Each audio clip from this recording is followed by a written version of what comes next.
Baik, Assalamualaikum warahmatullahi wabarakatuh. Perkenalkan, nama saya Denny Kurniawan dan saya dari kelas 3A. Nah, di sini saya akan menjelaskan tentang share dan bagaimana caranya, cara pengerjaannya, dan refleksi juga seperti itu, pengertian cara pengerjaannya, contohnya. Nah, di sini saya yang pertama itu ada share. Langsung ke pengertian. Nah, di sini share adalah transformasi linear yang mengubah bentuk suatu objek dengan menggeser posisi titiknya ke arah tertentu sebanding dengan nilai koordinat sumbu lainnya. Akibatnya objek menjadi miring tetapi tidak berubah ukuran skala atau tidak berrotasi. Konsepnya yaitu adalah transformasi share dapat dijelaskan dengan peralihan matriks transformasi terhadap faktor koordinat titik. Misalnya titik pada 2D yaitu ada V, X aksen dan Y. Setelah transformasi share titik baru menjadi V aksen, X aksen, dan Y aksen dengan aturan X aksen, Y aksen, dan MS-nya X per Y. Nah, di sini ada jenis share yang to 3 true 2D, true 2D, 2D, 2D aja biar nggak susah ngomongnya. Lalu ada A, yang A-nya ada share terhadap sumbu X. Pada jenis ini, nilai X akan bergeser sebanding dengan nilai Y. MSHX. Ini rumusnya, rumus transformasi ini bisa kita langsung ke soalnya biar kita bisa jelaskan. Serta yang B juga ini rumusnya, rumus transformasi. Nah, di sini ada interpretasi nilai share jika SHX kurang besar dari 0, objek miring ke kanan. Begitu juga selanjutnya nih. Misal jika SHX kecil dari 0, objek miring ke kiri bawah. Lalu nih langsung kita ke contoh soalnya.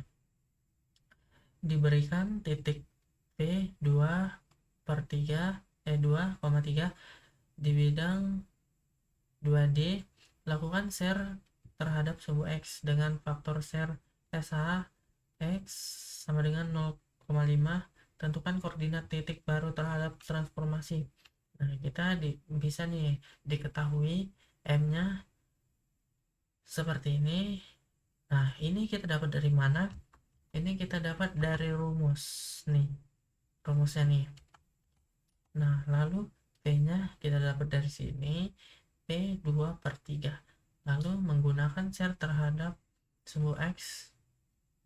Lalu MX-nya 1, SHX 0, 1. Nah, langsung kita jumlahkan nih, lakukan perkalian baris X kolom. Nah, di sini barisnya kita kali dengan kolom. Misal 1 kali 2, 0,5 kali 3. Nah, gitu. Langsung dapat ini dia. Lah, langsung hasilnya 3,5/3. Nah, titik barunya adalah V aksen 3,5,3. Nah, di sini ada yang share 3D-nya nih. Rumusnya seperti ini juga. Oke, 3 3D ya. Lalu langsung ada contoh soalnya biar mudah. Diberikan titik Q 2, 3, 4. Nah, di sini lakukan share terhadap sumbu X dengan faktor SHXY 0,5, geser berdasarkan Y. Nah, di sini M-nya nih kita dapat dari mana? Misal nanya seperti itu, kita dapatnya dari rumusnya tadi. Mana nih? Nah, itu udah rumusnya tuh. Ini 1, 0,5, 0. Dan Q-nya kita dapat dari sini. 0,5-nya SH XY kita dari sini, dari rumus nih. Yang SH yang lainnya kalau nggak ada berarti 0. Nilainya 0. Langsung kita jumlahkan 1 kali 2 nih, sama aja tadi, baris dikali kolom.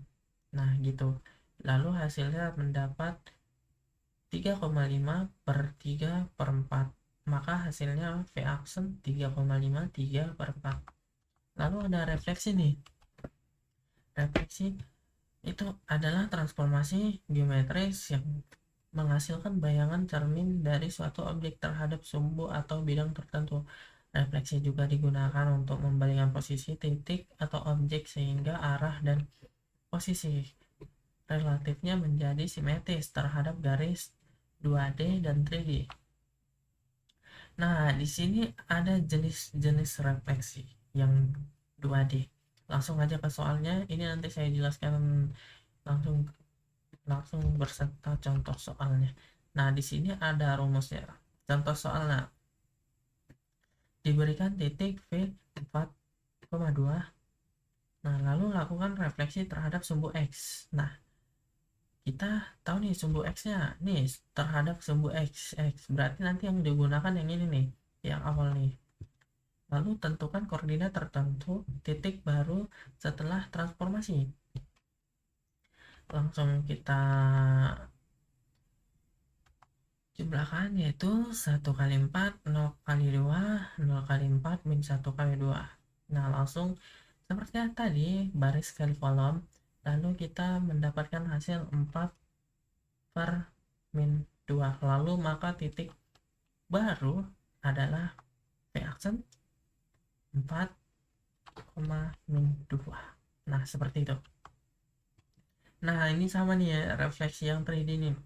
Kita adalah transformasi yang membalikan posisi titik atau objek terhadap sebuah bidang di ruang 3 dimensi nih. Nah, di sini ada jenis refleksi sama yang kayak 2D tadi. Nah, di sini 3D ini sudah menjadi umumnya. Langsung aja ke contoh soalnya. Di sini berikan titik Q 2, 3 per 4, 2, 3, 4 di ruang 3D. Lakukan refleksi terhadap bidang X-nya. Nah, kita tahu nih X-nya berapa nih? X-nya sama Z 0. Nah, ini nanti yang kita gunakan ini. Nah, jadi di sini kita harus mengingat ini. Nah, diketahui M-nya berapa? Refleksi terhadap bidang X kan? Nah, di sini kita ambil yang ini, masukkan di sini, lalu Q-nya dapat dari 2, 3, dan 4 dari sini. Nah, langsung kita masukkan rumusnya, langsung kita kalikan nih. 1 kali 3, 0 kali 4, 0 kali 5. Nah, ini tuh sama aja, baris dikali kolom. Sama juga. Langsung nih kalau setelah kita kalikan semua, terus di sini ditambah. Nah, jadi kita langsung mendapatkan 3, 4, dan 5. Maka titik barunya Q aksen adalah 3, 4, dan min 5. Nah, jadi begitulah hasil dari semuanya. Nah, jadi di sini saya segitu saja yang bisa saya sampaikan. Sebetulnya mudah semuanya kalau kita mau belajar. Nah, sekian dari saya akhiri. Lebih dan kurangnya saya mohon maaf. Saya akhiri. Assalamualaikum warahmatullahi wabarakatuh.